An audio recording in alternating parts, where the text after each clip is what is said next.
Well, in today's health, blood pressure concerns, that's what we're talking about. Dr. Campbell's here to talk about a new study that suggests that we may need to set our targets for blood pressure even lower. Doctor, good morning. Good morning. How are you? I'm doing okay. Great to have you in the house. Good to be here. Okay, so let's talk about what are the risks for high blood pressure.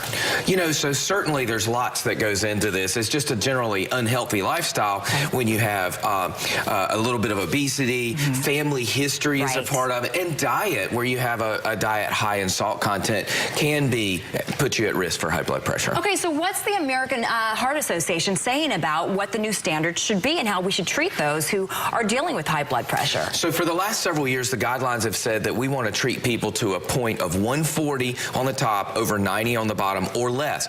A new study presented this week at the American Heart Association meeting say that maybe we should be treating to 120 over 80 or less. Okay. And when they looked at the folks in this study, they found that they had significantly better outcomes, reduced risk of death, reduced risk of heart attack, stroke, and other problems. So this study is showing a lot of promise for those folks who are dealing with high blood pressure. But let's talk about, are there any risks for having your blood pressure too low? You know, this really argues for individualizing your therapy and working with your doctor. If you have high blood pressure, you know, you're at risk for heart attack, stroke, kidney disease, lots of problems there. Low blood pressure, you can have dizziness and fainting and nausea. You know, the bottom line is you have to work with your doctor. Figure out, are you at high risk for complications of high blood pressure? If you are, you may be one of those people that we want to lower their blood pressure as much as we can.